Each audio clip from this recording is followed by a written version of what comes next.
You got it? Oh, hey, my sweet babies. Daddy, I need you to... Okay, I'm trying to do...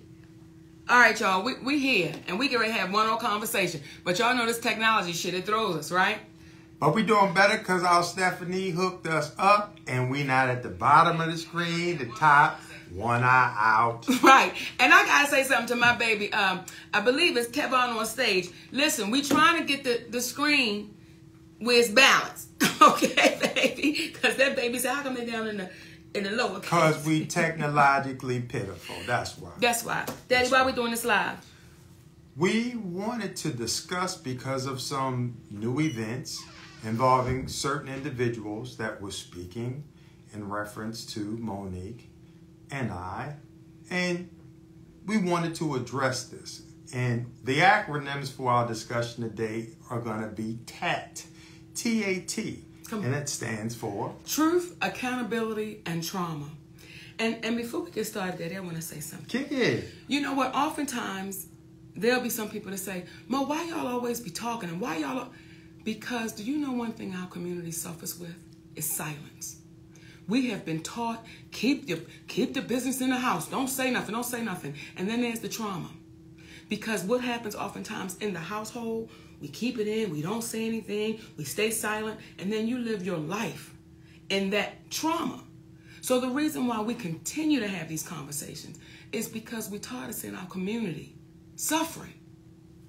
In addition to that, there's a level of embarrassment that we've been taught to carry that started from slavery, and that level of not identifying when you have a problem, because we've been taught to get through it so we could go back to work, when sometimes we need to be working on ourselves and dealing with the trauma that we've experienced so we can be better when we do go back to work. The catalyst to this conversation was due to the conversations that we would have and have had in the bathroom. And recently, there's a gentleman, his name is Vlad. And Vlad, since probably about 2018, and we're now in 2024, has been having individuals on his platform where he wants to speak about me as a piece of shit, I'm a bitch, I'm all kinds of names that he used in reference to me. Now this is typically the time that I'm supposed to come back with my chest poked out and I'm gonna clap back. But I want us to understand that there's a different way in which to approach certain situations, because I don't take it personally that he said what it is that he said. See, my daddy has a way of saying, you know what, mama? This ain't personal. Well, when you keep hearing your husband being attacked, and you know it's not true, and you hear people deal with us with their opinions, but they don't deal with us in facts.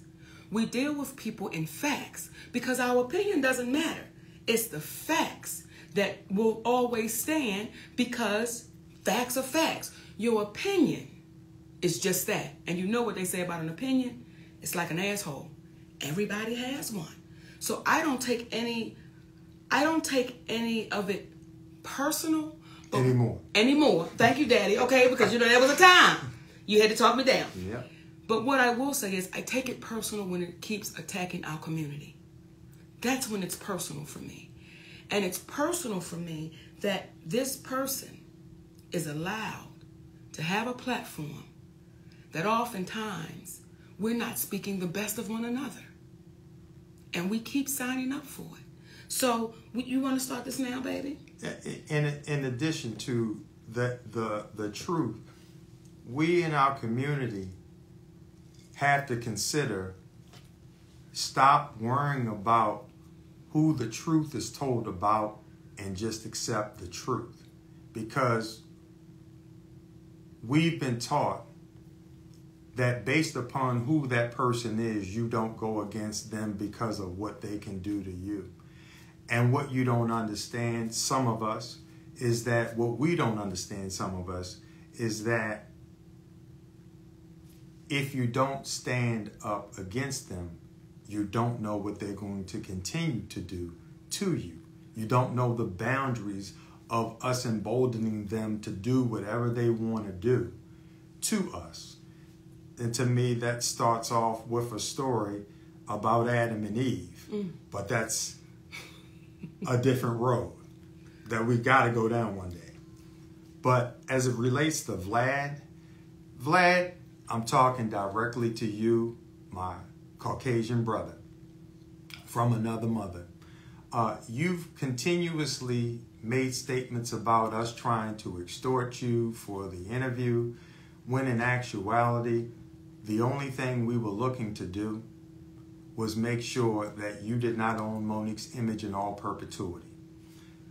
We had an interview set up with you that we confirmed on May 7th, 2018, that was scheduled for the 11th of that same week, which is 4 to 5 days away, depending upon how you look at it. You did not give us the release form until right before we were about to do the interview with you, when we had several days in advance to get that information. I was taught, and we were taught, that you never sign any documentation until you're able to read that and you have somebody read it over who you trust. You keep portraying it as if when we told you we couldn't sign it right then, you said, well, we allowed them, or I allowed them to still do the interview.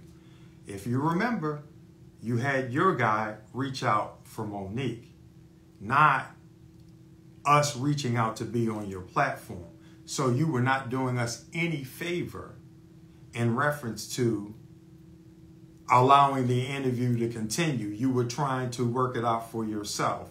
And when we had our attorney look at it, essentially, when we saw the language that you would own it in all perpetuity, which means once you sell your catalog, it was explained to us and we understood it as there was a possibility that whoever you sold that interview to, along with your others, that you owned in all perpetuity, they could cut it up and use it in any way in which they saw fit, which means we have no control over it. So what's standard in the entertainment industry, when you go on different platforms, they give you a licensing agreement and they ask for X amount of time in which to use this, and you either approve it or you don't.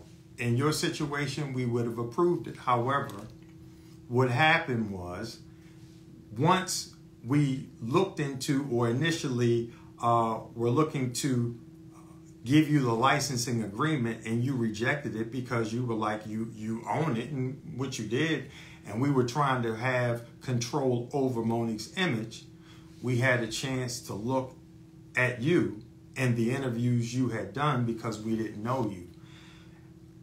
We're going to jump into the conversation or the email that you last sent to me on April 2nd of 2022 that is different from how you've been talking about me recently.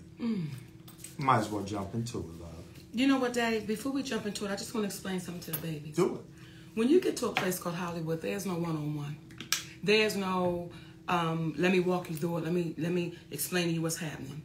So that word in all perpetuity, I didn't know what that meant. I had no idea what that meant. So I'm sure there were times in my career that I've signed release forms not understanding what I was signing. It's just a release form. Till you understand, when you sign that in all perpetuity, that means they own you. So I want to make sure you babies understand that's getting ready to be new to this business, new to the game. When they put something in front of you and say, sign this, if you did not go to school to read contracts or release forms or whatever, that's not what we do. So put it in the hands of somebody that would know what an all perpetuity means. So let me read this, okay? This is from you, Vlad, and we got to talk directly to you because you seem to have a lot to say, but we want to let the community know what you sent to us. Sydney, in the spirit of Monique working things out with Lee Daniels, I would like to extend my hand and work things out with you as well. I apologize for what I said about you. I felt frustrated that other YouTube channels that did interviews with her were allowed to show the interview on their YouTube channels, whereas I was only allowed to have it up for a limited time. But regardless of my personal feelings, this was your business decision, and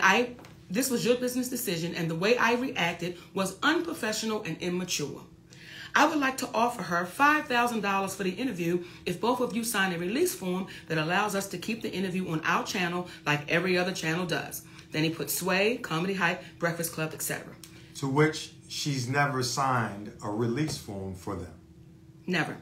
If that number doesn't work for you, I'm open to negotiating. I still feel that this is a very important interview with an Oscar winner that discusses both her professional and personal life, especially at a time when the Oscars are being discussed. Even if you choose not to accept this, I still take responsibility for my actions and hope that we can get past this and work in the future. Congratulations on your family's continued success. Now, that was the email that Vlad sent to us when he saw Lee Daniels do the public apology. Now, you want to read the response? I will. And just keep in mind, the reason why we're reading this is because the energy that he's giving now has gone back to, I'm a piece of shit, I'm this, I'm that, and all of that. My response to Vlad was, hello, Vlad. First, thank you for the apology. However, if your expression of regret is being made in the spirit of Lee Daniels apologizing to Monique, then remember he did it publicly. That's the same place that you ironically stated the less than flattering things that you did about me. So obviously, in being in alignment with what is right, wouldn't the best place to apologize be publicly? As a man, please know I took no offense to your name calling, as it didn't make any sense that you would have disdain for me listening to our attorney as you listened to your attorney, and I didn't begrudge you. What does hurt my heart, though, is that our community doesn't see that there are no black people who constantly bring white people on their platform to speak negatively about other white people, like you do as a white male interviewer with black people. Come on. Your offer of $5,000 means that you missed the point with us, my friend. You see, we are principled individuals that are not moved by money. If spiritually, it doesn't make sense. When Monique says no to a major streaming company's offer of $500K for an hour of work, or no to Tyler Perry, who offered Monique money as his way of saying he was sorry for whatever hurt and pain he caused Monique, but she declined in exchange for a public apology that cost nothing, then why ever would she/we say yes to an interview for $5,000 or more with you? My purpose for stating the aforementioned is twofold. One is to say that no amount of money would allow us to do a show with you as long as you are a part of hurting our community by constantly perpetuating beef. The second is, as a white man who dips into the black culture, it begs the question, why not use your voice and intelligence for the good of the people and speak truth versus trash, even if it may mean going against the powerful? You're a smart cat. Why not use your brains to be a bridge builder as opposed to being a divider of black men and black women? For the benefit of yourself and your family, please remember the universal law of return. What you put out is what you get back in return, and don't you and yours deserve the best instead of setting yourself up for beef? To that end, if you're going to apologize, do it the right way, publicly. Not for me, because I forgive you, but for yourself, being that you and yours deserve the best karmically. And now you see why they say I am so difficult to deal with. Because speaking with people directly without being emotional, disrespectful, or argumentative can be challenging to deal with, especially when it's coming from a black man. Come on. All the best to you and yours. Sincerely, Sydney Hicks. Now, when y'all hear that, and that person has these emails because they went back and forth. When y'all hear that, and then y'all still say, but why? Why talk about it? Let me tell y'all something. And for the babies that's in here right now saying, why? Then get out of here. You know why? Because constantly our community gets beat up and beat down. Constantly. And we're okay with that. We're okay to stand on the sidelines and say, since it ain't happening to me, I ain't going to say nothing. That's not who we are. That's not who we are. And we're going to keep speaking, and we're going to keep speaking loudly, and we're going to keep speaking up. So hopefully the next ones that come won't have to deal with this BS. Won't have to go through this. Hopefully when Vlad hears these emails. That, by the way, he gave no response to. When he hears that, when you hear this, Vlad, maybe the next guest you have on your platform, you won't be so readily going after our black community. You won't be so readily, well, what about this and what about that? And what do you think about this and what do you think about that? And to our people, how many times have we seen white people on Vlad? And I'm not saying there's never been any. I'm not saying that. But how many times have we seen white people on Vlad and Vlad is going against and asking what they think about other white people? Why do we keep taking the bait? Or how many times have we seen black people bringing white people on that platform to consistently go against one another? It doesn't happen. So when our brother Damon Dash speaks about culture vultures, in our opinion, this is the epitome of that vulture to our culture. And to my baby, Michael Blackston, I want to say to you, brother, thanks for not taking the bait. Because we saw him trying to bait you in. And what you said was, which made us look at each other, when you said, so why'd you give me the release form to sign right now as I sat down? Right. So you caught it. You caught that in that moment as he was trying to speak ill of your brother and sister. Nothing but love and respect to you, brother Michael Blackston. In addition to, there's a black man named Godfrey out there. Come on, Daddy. We called him up because, you know, that's how we do. We call people up together. The same thing you see right here in front of you is what we do behind closed doors. And we called him up because of the interview that he did with Vlad. Mm-hmm. And this brother epitomized what manhood is about. Not only did he take accountability and say, you know what, I was wrong, Monique. I've always known you to be solid, and I took that man's side, and I really only did it for likes and follows. And that's on me. But then he went on his platform. Yes. And he made a public apology. That's how easy it is when you take accountability. Yes. After you've heard the truth.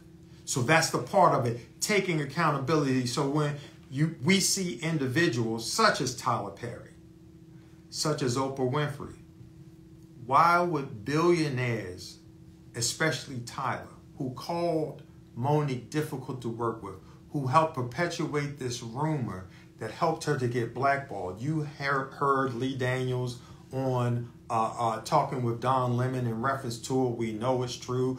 Our brother Steve Harvey, he said she done burned too many bridges. I can't help anymore. But no one's been able to point specifically to the bridge that she's burned other than what she did here with Vlad, and it's saying no. And for a black woman and black women out there, they gaslight you all the time. They want to constantly tell you how unimportant you are. Meanwhile, they need you. They need you.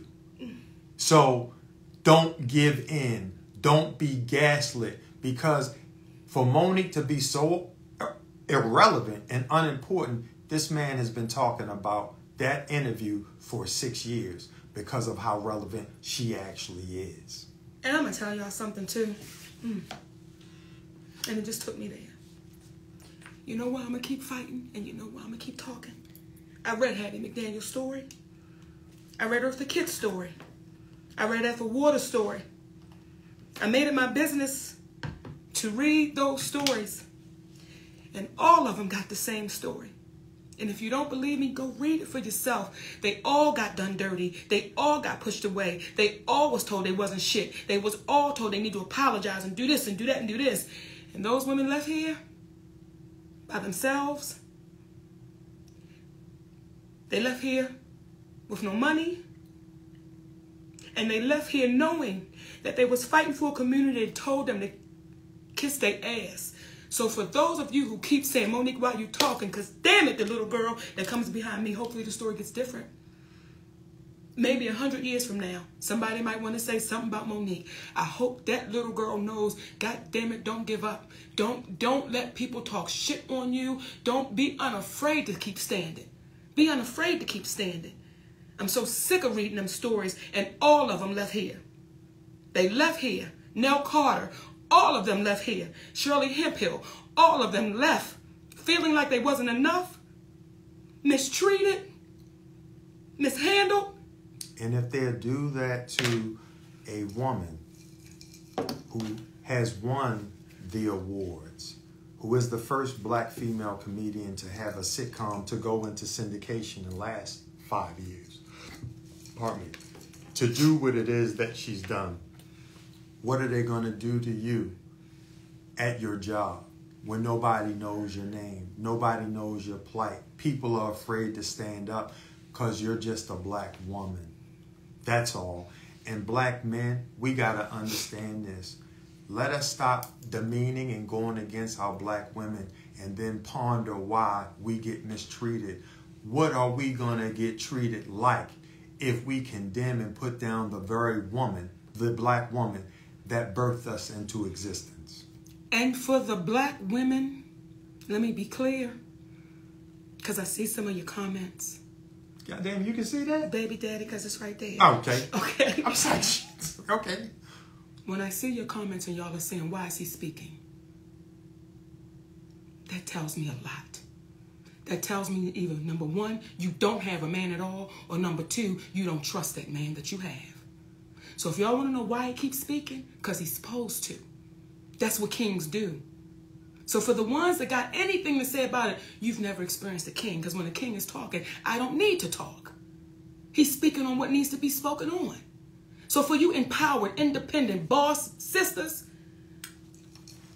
your guitar are going to be lonely even when a man laying next to you if you don't know how to treat him. And you've set no standards for yourself. That's why y'all have a problem with mine sitting next to me. I'm thankful that he's sitting next to me. I'm thankful that he says, you know what, mama, long as I'm here, you ain't got to fight. Long as I'm here, you ain't got to. So for you black men out there, some of you, I'm ashamed of you. I'm embarrassed for you. Because when you put your mouth on a black woman and you start speaking ill of a black woman that you don't even know what you're talking about, I feel bad for the woman in your life. And I think that's a perfect segue, Mama, into our brother D.L. Hughley, who I thought we extended an olive branch the last time we had commentary in reference to when his daughter spoke out. The reason why we stopped and still offered to have a conversation with him to resolve the situation was not out of fear of his daughter doing something.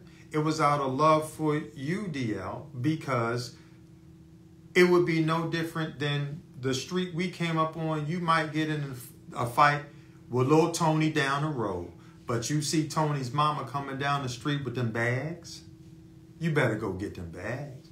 I'm not tripping off of what happened between me and Tony. That's his mama. That's your daughter. So we weren't going after you anymore. We weren't even going to bring you up, but you went on, what is it, Jason Lee? Yes. You went on Jason Lee's show, and you wanted to share what? That I am the cause of the rift between you and your daughter. D.L. Hughley, because you're too afraid to sit down with us, as we've said repeatedly, hey, brother, let's have a conversation and let's do it publicly because our community can really heal on how we can resolve this. But you keep running, and then you keep running your mouth. And after we spoke on you last time, it was like, okay, cool. But when I watched you sit there with Jason Lee and you said, Monique is the reason I have a rift with my daughter, you're the reason you have a rift with your daughter, DL. Stop trying to run away from the fact that you did not protect your baby. And let me be clear with you about something. I'm fighting for your daughter. Because I was that daughter too, that had a daddy that did not protect me when I told him I was molested. So I know what that baby's sitting in, and I know what she's dealing with. And though she's a grown woman, I know the trauma that brings. And this ain't no shit that I brought to the table. You did in what you posted. What you posted. I'm getting so sick of you not taking accountability or responsibility for your words, brother. Never would I try to hurt your family, your wife, your daughter. That's not even in me. Because she never said anything about them.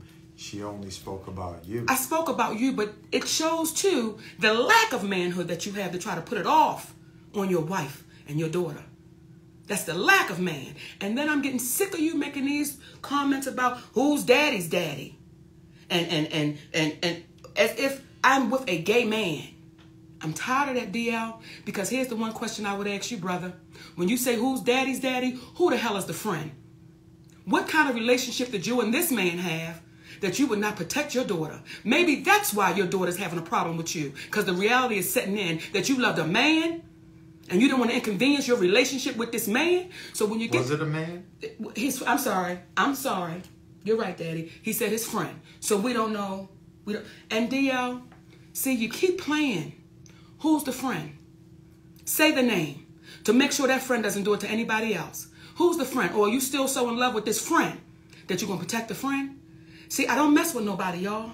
That's not how I'm built. But when you keep putting your mouth on me and you keep running your mouth, I'm not the one that's going to back down, D.L. Hughley. In addition, if you notice, Monique has not ever spoken in reference to anybody's business. When they asked her about Will and Jada on Tigger, what did she say? That ain't my business. When Kevin Hart back in the day was having his challenges, she said, that's my baby and I hope for the best for his wife and himself. That's none of my business. She only speaks about her truth. And when you got upset because she reposted what you posted in reference to you not protecting your daughter, consider re-looking at that interview that you had, I believe it was with Sway. Yes, sir. Look at the disconnect. Look at the lack of remorse that you seem to have had when you did that. In addition to that, think about the years that have gone by where you've made your living off of talking about people. From pastors wanting to put up $1 million to box you, to fight you, but you from the whoop-ass tribe, but you went deathly silent, to Angela Stanton approaching you in the airport, as I understand it, you wanted to get security. From the black women who were ridiculed on by Don Imus and called them nappy head and ugly. Nappy head hoes. Nappy head hoes. And you went on Jay Leno and you said, well, I'm not saying they hoes, but their hair was sure nappy. Brother, you have a history of not protecting the black woman. Come on. And now it is embarrassing to you that she highlighted what you did in conjunction with the original problem being that she was on your platform, came to you after the young lady Jasmine played the game of would you rather your husband sleep with Lee Daniels with a condom on or Corinne Steffens with a condom off. And then she comes to you and it says, Brother DL, what we doing? And you say, that's just the way we do it. The problem is you can't be Malcolm X one day and then David Duke the next day. You can't be Medgar Evers one day and then you Strom Thurmond the next day. Either you're going to be for your community or you're not. So the truth, accountability, and trauma, and the reason why there's a level of ease, and I'll never say a bad word about you. I'm only sticking to the facts. The reason why people constantly talk about other people, because oftentimes there is an unaddressed trauma that you've experienced, DL, which may explain why you're sitting on a man's platform in a clear daylight with dark shades on. Maybe. But at the end of the day, you've had a history of not protecting the black woman, brother. And that's what she's addressing. So when she said, essentially, I feel sorry for your daughter, I feel sorry for your mother, your wife, do you not understand why? And there are other items that happened, that took place, but how do you nicely speak about the infidelities? How do you nicely address those infidelities and then your wife, as I understand it, finding out about a child that you had and that was lost, and once she found out about it, that child no longer existed. Now some will say, oh, that's slow. That's the problem with our community. See, when people address you with the real, you got to come back and have a real conversation. This is not designed to be provocative. We're going to talk factually. We're going to talk reasonably. When you gave the community a bad bill of goods, when Monique produced a contract and you produced a memorandum of understanding. Come on, brother. What I would ask our community is look up what a memorandum of understanding is and ask yourself, Why would Monique produce a contract that shows she was the headliner of a show, and this man would produce a memorandum of understanding? And last point about you, Brother DL. I heard you on Vlad, we heard you on Vlad saying, I've done some horrible things in my life, but anybody knows me knows I'm a solid cat. Do you not understand the contradiction there? Horrible things in your life. Horrible. Not I may have made some mistakes in my life. I've done some horrible things in my life. This is what you said. But everybody that knows me knows I'm a solid cat. That is a oxymoron in the highest of order, good sir. So what happens is our community is so used to hearing and not listening that they're not paying attention to what it is that you're saying. Go ahead, Mama. I'm sorry, Daddy. And don't get caught up by the negatives. This conversation is for the positive. This conversation is for those that hear it. And for those that hear it, be unapologetic when you know you're standing in the truth. For those that hear it, be unapologetic that you are not backing down. Be unwavering, unflinching. Because if we continue to be that, it may stop the bully. It may stop the person that believes they're so powerful, I can do and say anything to you. So for the ones that can hear us, that's listening, be unafraid, baby. Because we get one ride that we know of. Just one. That we know of. We get in one this ride. Form. In this form. I'll be damned if I'm going to let somebody take my turn. This is my turn. And I'm going to take my turn the way I see fit. Take yours, baby. Right. Take your turn.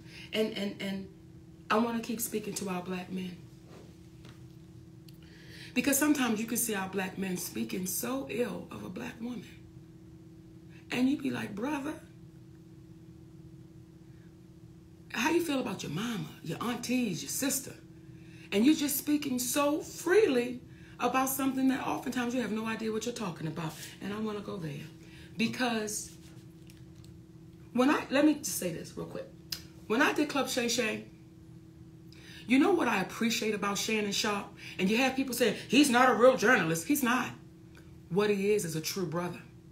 What he is a brother that says, I'm going to let you tell your story. I'm going to let you tell your story. That's what Shannon Sharp is. And that's why Shannon Sharp, Club Shay Shay, is so successful. Because that brother talks to you with no judgment. That brother ain't trying to put nobody against nobody. He's simply letting you tell your story. And I think some people may have a problem with our brother, Club Shay Shay. They may. And Brother Stephen A. Smith, this is directed to you. Yes, it is. When you come out and you say that Monique seems like it's bitter, your light seems to be dimmed down. And I just don't understand. Here you go, brother. I'm going to repeat what I said to you before.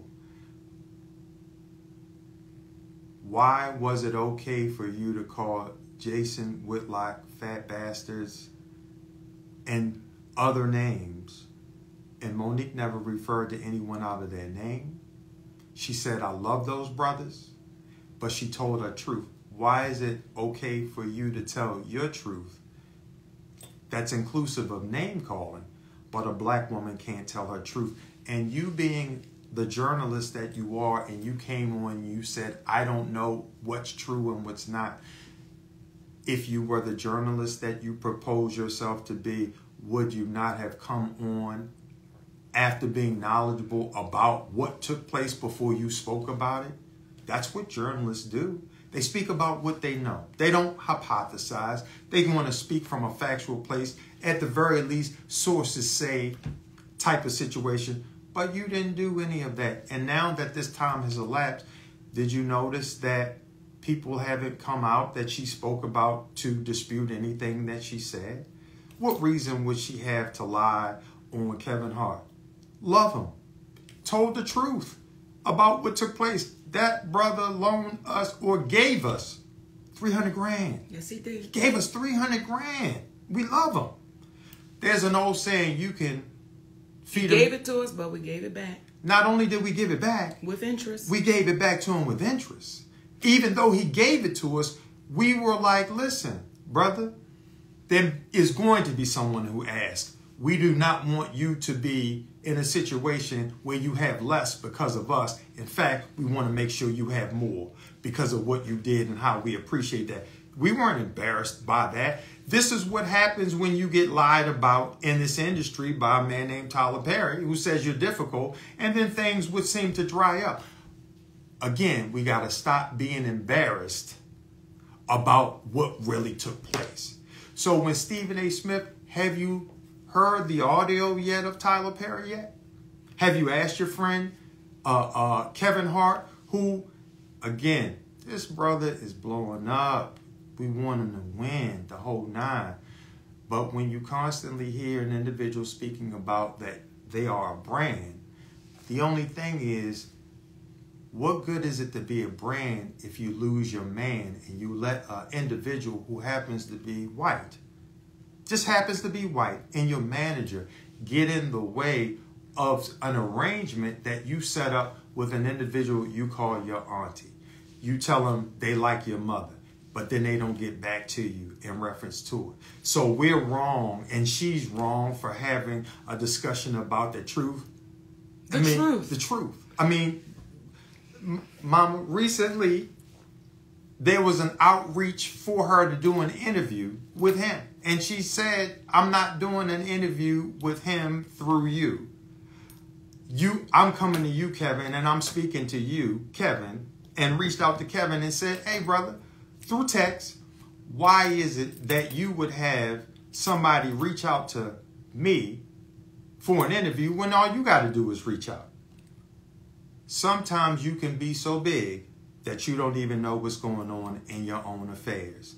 And he said, no one from my team reached out to you. Well, guess what? They did. And we gave him the name and the individual, and I called her back to confirm she was who she really was. And that's who she was. So again, what were we gonna say? Once we gave him that information, we no longer heard back from him. So here's what I'm saying too for the babies that's listening, that want to come into this business.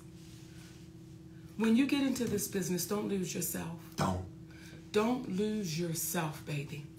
Don't have people that knew you for a long time, when you come around again, they have no idea who you are. Don't lose yourself. I'm not saying don't change, because change can be good. Change can be good when you're learning new things and different things, and you might say, you know what, I want to be a better person. Not saying it at all. What we're saying is don't lose yourself.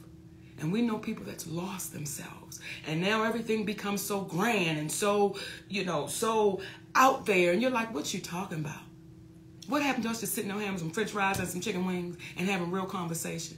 So for you babies that want to get into this business, it's a business to get into.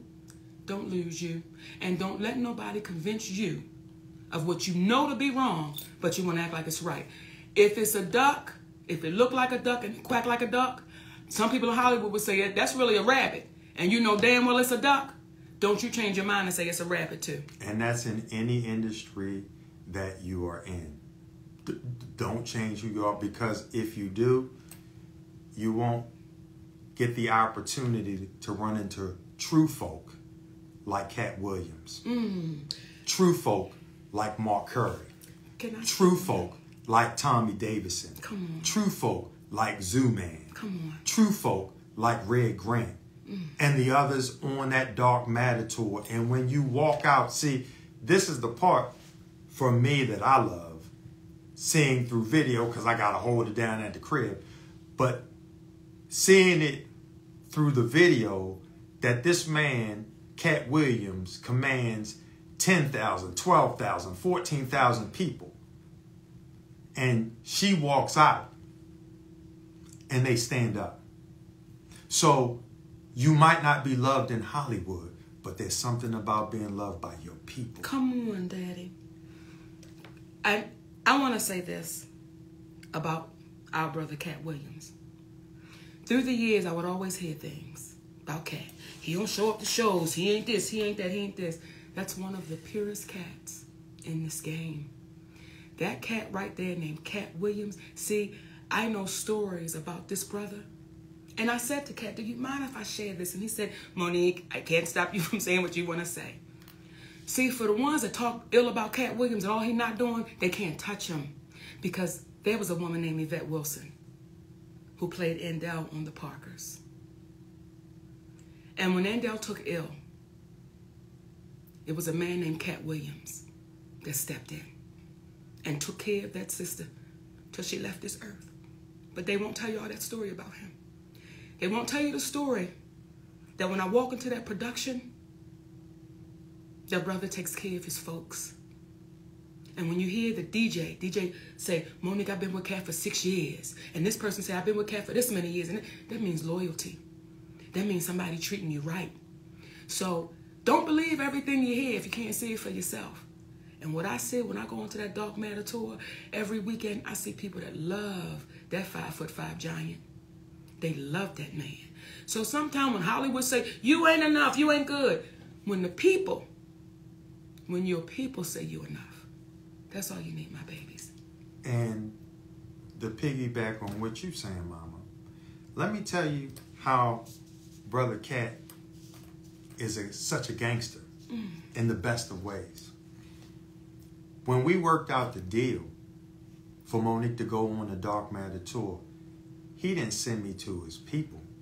He said, man, let's me and you work this out.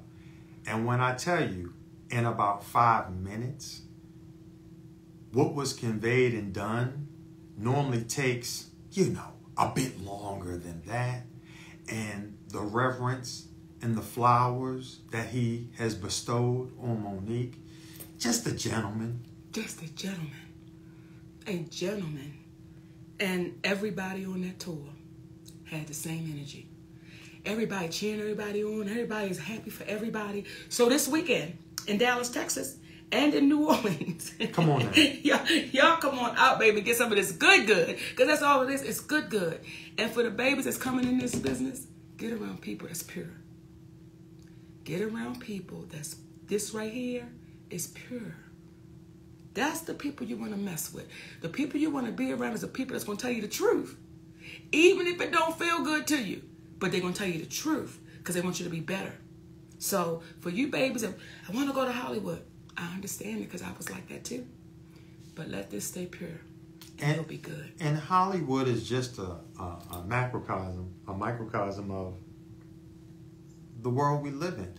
Nothing happens more special in Hollywood than what's happening in your life. It's just that the world knows about it in a way that you might not know about it if you work at Bragger Gutman's. Daddy, don't nobody know about Bragger Gutman's. Hey, the people in Baltimore know it on Miami Street. Bragger Gutman's, baby.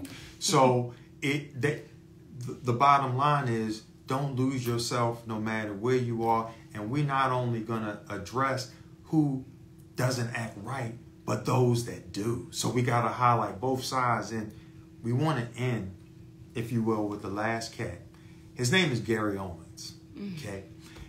Gary Owens is an individual who Monique has never said anything about, an unkind word or anything, but he has felt the need to jump in and speak in reference to Monique.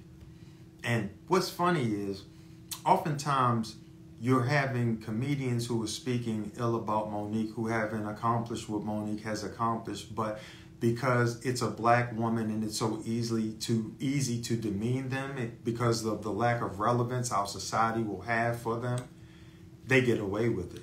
You would never hear a center trying to demean Shaq and what he did in the game of basketball that hasn't accomplished what Shaq has accomplished. They would be crazy. But a black woman is completely different. So when we hear Brother Gary Owens speaking in reference to Monique and Sydney, they always talking about, we love you, we love you. Then they'll say something that nobody knew that's hard, like, but we knew when y'all had an abortion. What? Now this is where people say, oh, Monique, Gary Owens, let me tell you something. If you spent the same energy with your black wife, you may not have room to speak about nobody else. But when your wife came out, or ex-wife came out and said, you mistreated her and those kids, you know why you were so easily able to get away with it? Because she's a black woman. Gee, I wanted the opportunity to say that. But I'm sorry, Daddy. Oh, no, that's all right, Mother. I'm sorry. But at the end of the day, do you think the time that you've used to focus on Monique telling her truth, like about Will Packer, did you go investigate and did you notice the trailers that blew up? I don't hear you speaking about that. Did you listen to the, I feel like Ozzie Davis when he said, did you know Brother Malcolm? It's like, did you listen to the audio of Tyler Perry? I didn't hear you speaking about that. I just keep hearing you demean and want to speak ill of Monique. And again, to piggyback on what my mama said, do you think it would be more beneficial or would have been more beneficial to you to use that energy to not focus on my black woman and focus on the black woman you used to have that was your entryway into this community that gave you the guest pass? And now with the guest pass, it's as if you feel like you're at home so much that you're starting to wear out your welcome, kicking up your feet when you're just a guest.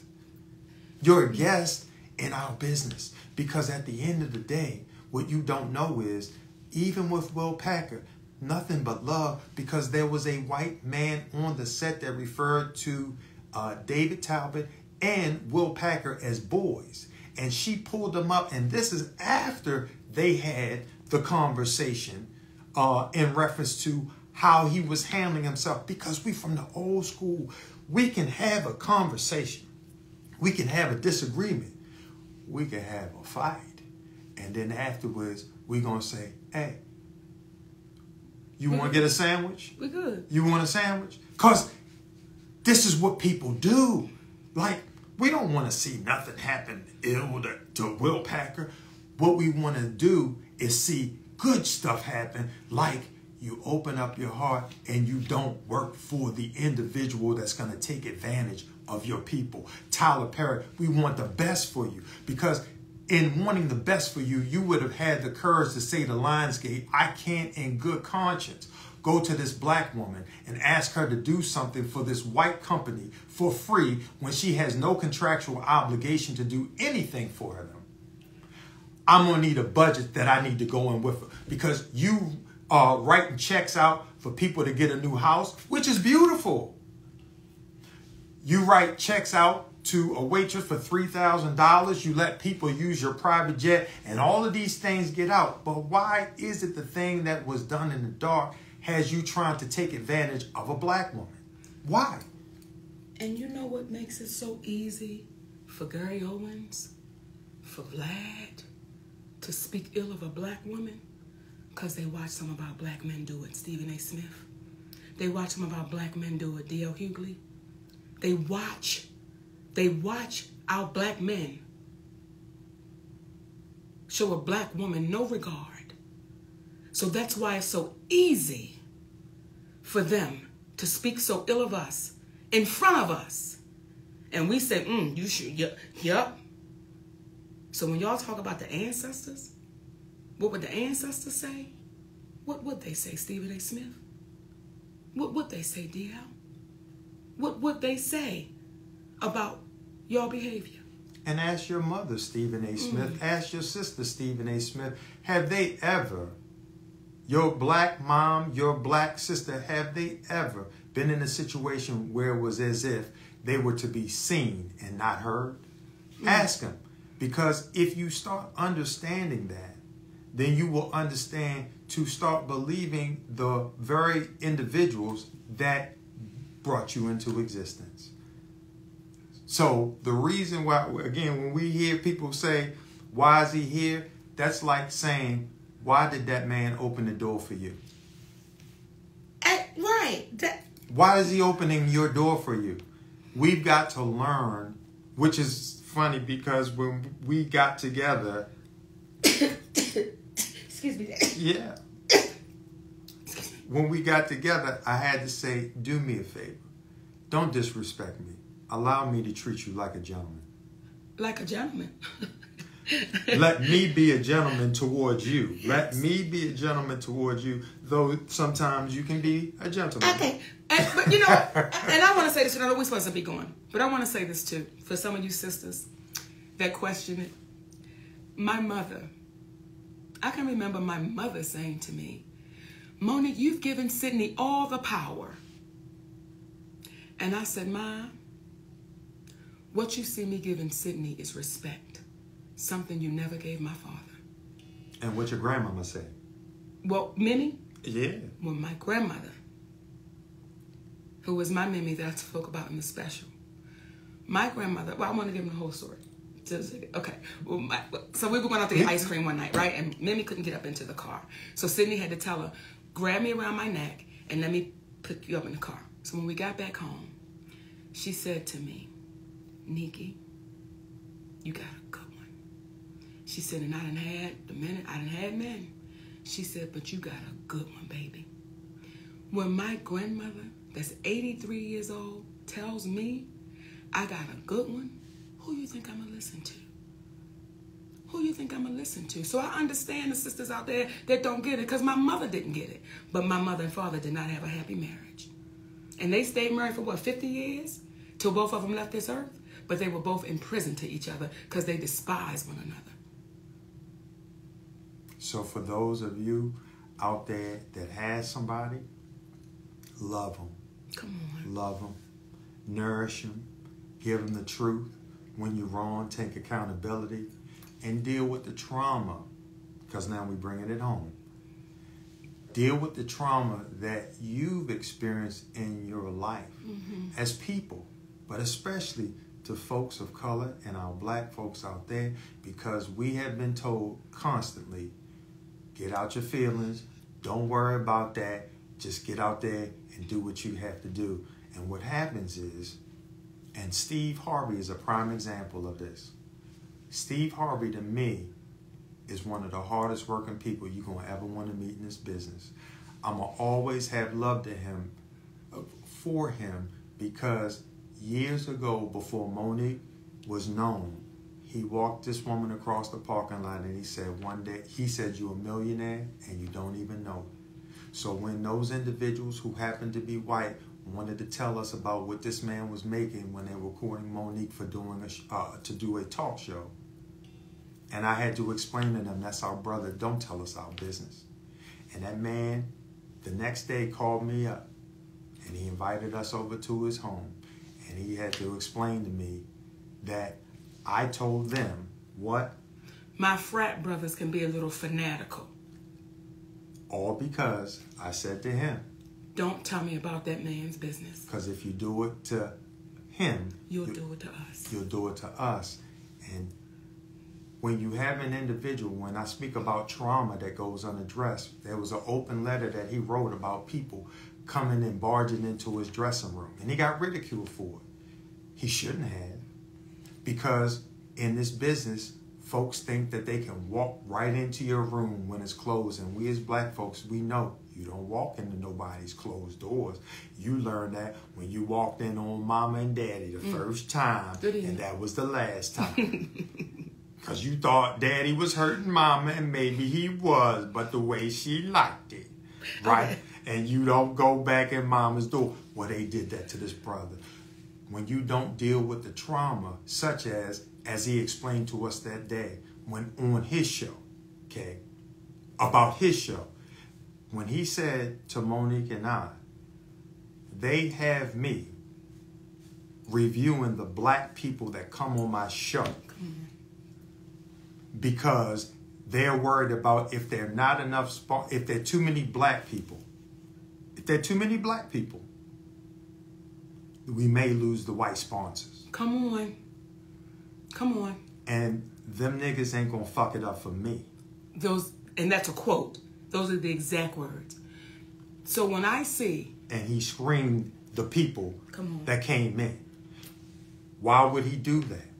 Because the trauma of not having, the trauma of being pushed around in this business made him get up on the stage and dog whistle to those people and say, for $4 million, I'll act like a monkey. And for $10 million, I'll come swinging in on the vine. Y'all niggas will be so embarrassed by what I'm doing. He kept his word. He kept his word and asked him if it's true. But I don't begrudge this brother. I'm telling you, these things come from the trauma that we don't deal with and what we think we need to do to make it in this world. And I'm here to tell you, we are here to tell you that that's not what you have to do to make it in this world. So as I'm saying what I'm saying about this brother, it's nothing but love and respect. But that's part of the reason why he could not empathize with what Monique was saying, that this is not the money game, this is the integrity game. And the reason why he couldn't empathize with her, because he don't even understand his own trauma that he's experienced. So Gary, when you say, why do you always say that you love these folks? The reason why we say it, and you probably won't understand this, Brother Gary. The reason why we say we love them, because we understand the trauma, because we grew up black too. Thank you. We grew up black too. So with that being said, Mama, would you like to leave the wonderful people with anything in closing? Well, in closing, I'm going to see y'all this weekend. I'm going to see y'all in Dallas, and we're going to see y'all in New Orleans. I'm going to see y'all Z-Man, Red Grant, Takara, Pretty Ricky, Cat Williams. We're going to see y'all this weekend, baby. Bam. That's all I got to say, Daddy. And guess what? We love y'all for real. For real. For real. Tuffy. Okay, because now we got to go out. Yeah, because see, we was doing good. We got it lit, everything, and they helped us. And we need somebody to cut this off, because what I will do, and I ain't got no problem with it, I will reach across here. Wait a minute. And cut it off. Okay, the babies want to know what's in this glass. Tell them. This is beets, carrot, and apple, and ginger. The baby said, what's got your skin glowing? Beets, carrot, apple, and ginger. Is that it? That's it, Daddy. Okay. That's it. That's it, baby. Someone help us Cut with this off, because Someone we don't know help us how cut to this stop. off. We want to shut it down. And here come our baby girl right on now. So we're going to say goodbye to you. I love talking to you, and so Daddy too. Really? Right. Can somebody give me a rap deal? I was watching it. I was like, oh shoot, I'm coming.